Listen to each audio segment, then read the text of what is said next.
lasagna ravioli recipe, and it is one of the most easiest recipes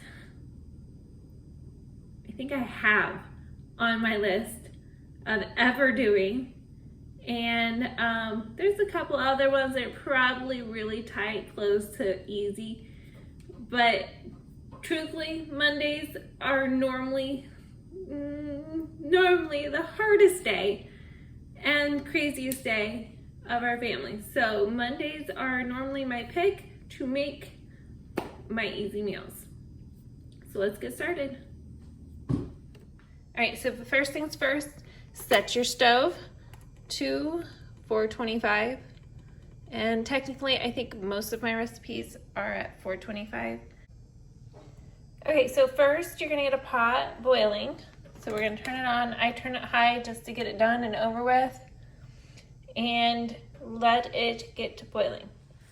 Okay guys, so I do follow the recipe on the package as far as adding salt. I just forgot to say it. So I'm gonna add just a little bit of salt. They say a pinch. And call that that. Okay, so the next thing I do is I grab a pack of ravioli. Now, if you make homemade ravioli, great for you. I don't, I'm sorry. And if I knew an easy recipe to do that, I would. But to make my life simple, I go and I go buy a pack of the ravioli. Now, I buy the butternut squash, and my family laughed at me the first time I did this. I just wanted to try it, and I heard, "Mom, it tastes like peanut butter in the middle." Now, if you don't do butternut squash, I'm sorry. If you do, I hope you like it. But you can go and get any of the other kind. You can even do this kind of a tortellini style. But I find that the raviolis do best. So you're gonna empty the pack out.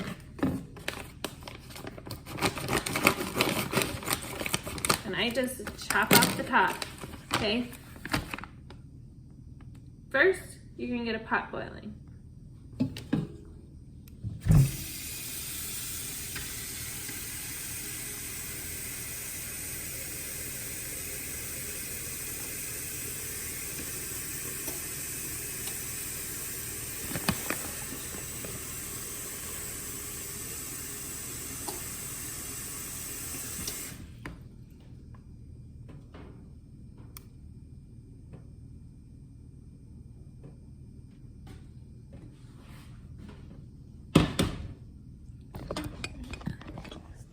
Okay, so once you get that pot boiling, we are going to add the ravioli.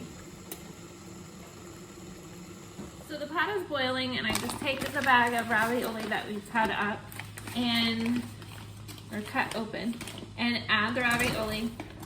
And it says for 4 minutes for regular feeling, and then 5 minutes for extra soft. So I make it 5 minutes. I set that.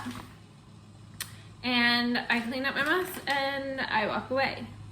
While that is boiling, I'm going to take my spoon, I'm going to stir it up a little bit, just so that not just one portion of these noodles are cooking. And then I go and I get everything I'm going to need. Casserole dish. Forgot one thing.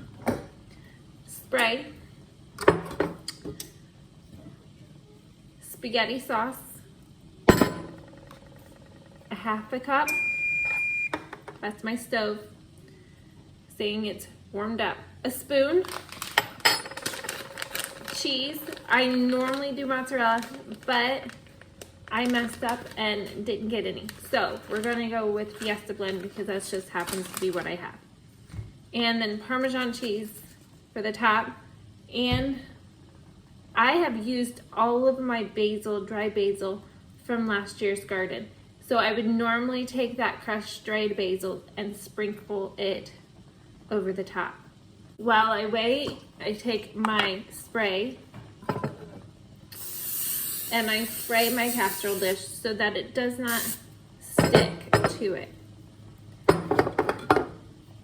And then I go ahead, because I still have a couple minutes, or 1 minute, 1.5 minutes or something, depending on how you look at this. All right, and I am going to spoon out the tomato sauce.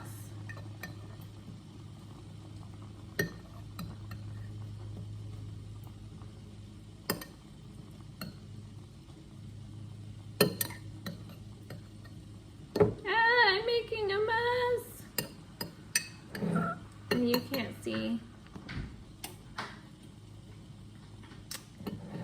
see what I'm doing, but I'm gonna try. There we go. We'll tilt you down a little bit here. See if we can get it to stay. Okay, so you can see what I'm doing. I'm going to take this. I fill up the 1/2 cup with spaghetti sauce. We take the spaghetti sauce and we smear it all over the bottom of our casserole dish. Now, if you have a bigger family, this is just enough for my family. You're gonna have to double this recipe. So it might not be a penny pincher for you as a big family, but it's definitely a great item you can make for helping a neighbor kind of thing. All right, so I put this to the side. I now take my pot and I pour it right into my strainer. You know me that a lot of times I don't measure things. I do measure the spaghetti sauce. I could add more, but if you get too much, then it's not very good. Back to what we're doing. If the noodles are happening to be too hot, I do sometimes use a tongs and lift them up, but I've gotten used to it that my hands can deal with it. So I take the noodle and I put it in. You could also let them cool for a minute.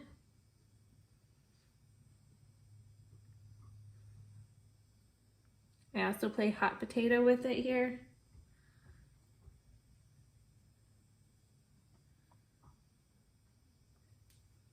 That one was a little too hot for touch. Okay, and then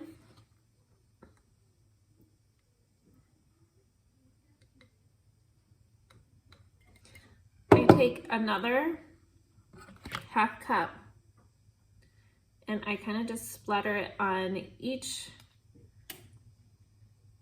noodle so that every single one gets a little love and care. Give it some loving, pat it down, smear it around. Okay, and then I just scrape it the rest in, and that gives another layer. Okay, so next is adding cheese. Again, mozzarella cheese would be preferred. It does taste much better, but this is just what I had, and then we're going with it. Sprinkle, and I mean sprinkle just a tiny bit over each one, giving each one some loving. You want to share the love here.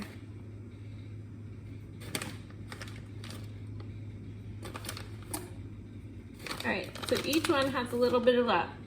Now, this is a lasagna, so it means that we're going to layer. So sometimes if you find the arch of it, they sit better.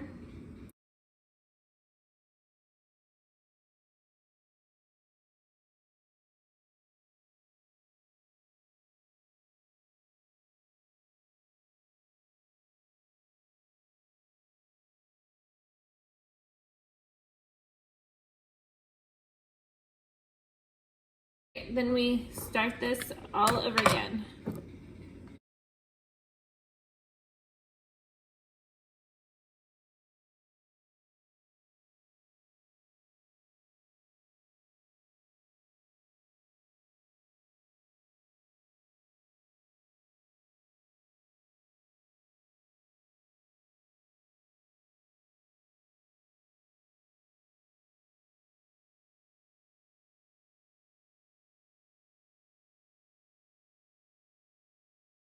And we do one more layer. We do 3 layers all together. So one more layer.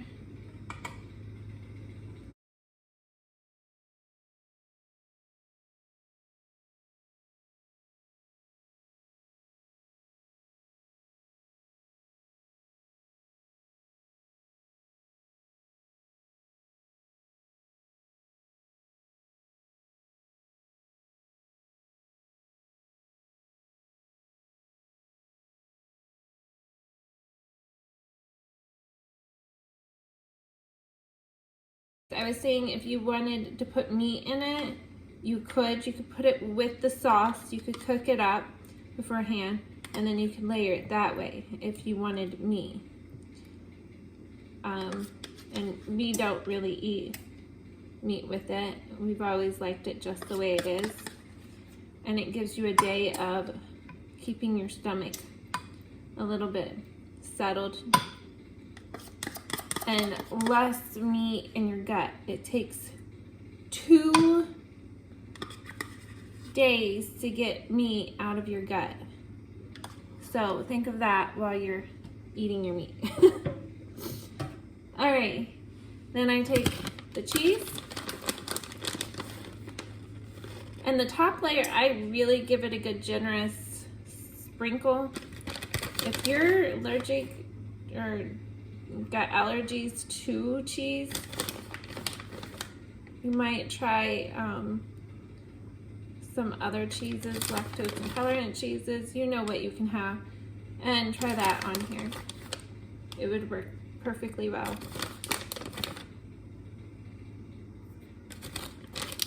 All right, so I give it a generous layer of cheese on that one, and then I just slightly sprinkle a little bit of Parmesan over the top. And if I had my basil, this is where I would generously sprinkle a layer of basil over the top, but I ran out of my basil. Tells you how much basil we use in this family. And then I stick it in the oven.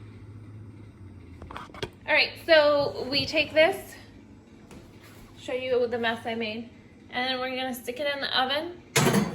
You don't need to cover it, you don't need to do anything special. Stick it in the oven.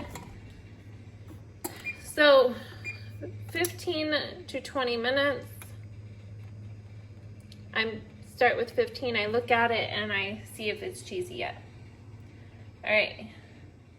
Okay, so now you're gonna look in your pot and you're gonna say, what do I do with the leftover spaghetti sauce and the leftover noodles or raviolis? What do I do with that? Well, guess what? That's an easy leftover for tomorrow. You can have it for lunch, or a kid can have it for lunch. An easy leftover night, like right before church services or something. So, like a Wednesday church service dinner. Yay! Check mark. Something good for you not to have to do later. Okay guys, it's time to get it out of the stove. You could literally put a salad with this, you could put some bread with this, and call it a night. So I did the calculations on this while I've been trying to videotape, and I have came up with that it's going to be about 50 calories for each pile. So easily put something with it. It is perfectly fine. So if you have 2, then you're looking at 100 calories. So thanks for joining. Bye for now.